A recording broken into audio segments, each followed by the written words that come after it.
Back to the roots, the revival of local manufacturing in America. In the early 1900s, the town of Millvale was established as a thriving hub of innovation and manufacturing.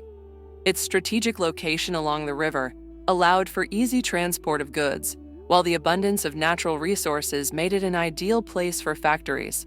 Generations of families called Millvale home, contributing to a strong sense of community.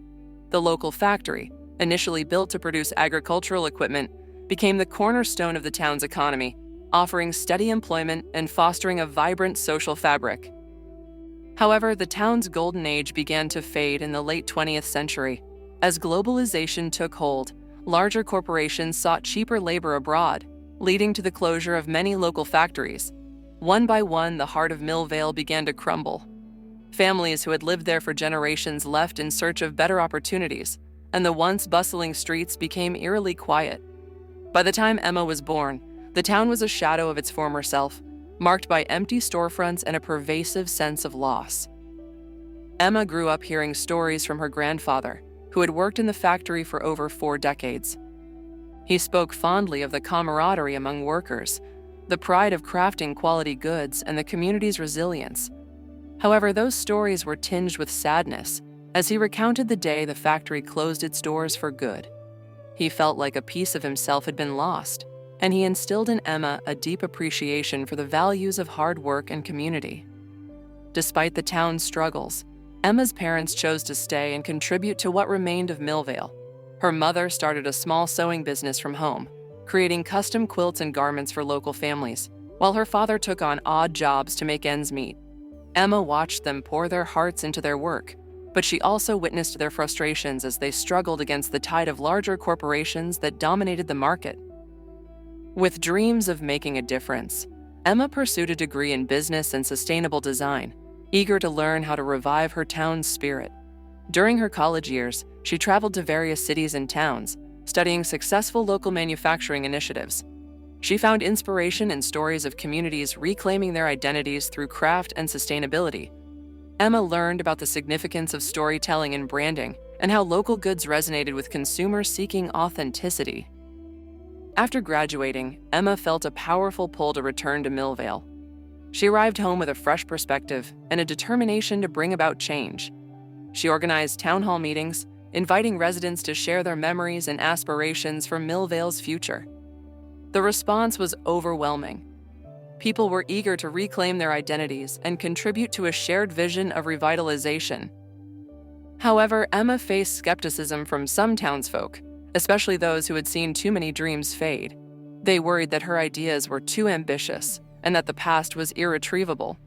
Undeterred, Emma used her grandfather's stories as a foundation for her mission, reminding the community of their rich history and the skills that had once made Millvale a beacon of innovation. Emma organized workshops that encouraged residents to reconnect with their crafts and trades. With the help of local artisans and farmers, she set up a marketplace showcasing their goods, fostering a renewed sense of community. As the townspeople began to share their stories and skills, they rekindled a sense of pride in their heritage. With growing support, Emma envisioned a brand that would use only locally sourced materials, employ local artisans, and be crafted with care and authenticity. She wanted each piece to reflect the town's spirit, with labels that read, "Made with Heart in America's Heartland." Emma's brand, Heartland Threads, began with small collections that reflected the essence of their community. They started with cozy flannel shirts, hand-knit scarves crafted by local grandmothers, and denim that could withstand anything, garments built to last. Each item came with a story attached, detailing the local sources of the fabric, the artisans who crafted it, and the town's legacy it represented. The tags bore not just a price, but a narrative that connected the buyer to the people behind the product, making every purchase feel personal and meaningful. To Emma's surprise, Heartland Threads attracted attention beyond her town. The brand quickly caught the eye of local influencers who were passionate about sustainable fashion. They began sharing their love for Emma's creations on social media, highlighting the craftsmanship and the ethical practices that went into each piece. Customers from cities, people who had grown weary of disposable fashion, were drawn to the brand's authenticity and the stories behind each item. They appreciated the quality, the durability, and above all, the experience of owning something crafted with intention, pride, and care. As word spread, orders poured in, not just for the clothing, but for the experience itself. People were eager to connect with their roots, and Heartland Threads offered them a chance to do just that. Emma organized open house events at the factory, inviting the community and online customers to come, see the production process, and meet the artisans. These events became celebrations of local craftsmanship, drawing in visitors from nearby towns who were curious about the resurgence of local manufacturing. Seeing the success of Heartland Threads, other small businesses in town began to follow suit, inspired by Emma's vision. A group of young bakers opened a locally sourced cafe, partnering with nearby farms to serve fresh, organic meals and pastries made with ingredients grown just down the road. The cafe quickly became a gathering place, where locals shared stories over steaming cups of coffee, and the scent of fresh bread wafted through the air. Artisans began repurposing materials from the old factory, transforming discarded wood and metal into handcrafted furniture that told their own stories of resilience and creativity. A local craftsman created stunning tables and chairs that echoed the town's industrial past while showcasing the beauty of craftsmanship. In the evenings, he held workshops, teaching others how to create their own pieces, fostering a sense of community and collaboration. Meanwhile, a small brewery launched, utilizing grains and hops grown just a few miles away.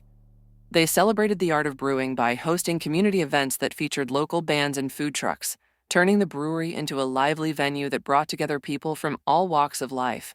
It became a place where locals could gather, enjoy a pint of locally crafted beer, and share in the joy of their town's renaissance. What had once been a ghost town was slowly transforming into a bustling hub for local goods, where the entire community participated in creating something unique. Farmers, artisans, and entrepreneurs came together, sharing resources and ideas, while local schools introduced programs to teach students about sustainability and entrepreneurship. Emma often found herself mentoring young people eager to learn about the crafts and trades that had shaped their community. As the local economy thrived, so did the spirit of the town. They celebrated festivals to honor their local makers, showcasing everything from handmade quilts to artisanal cheeses.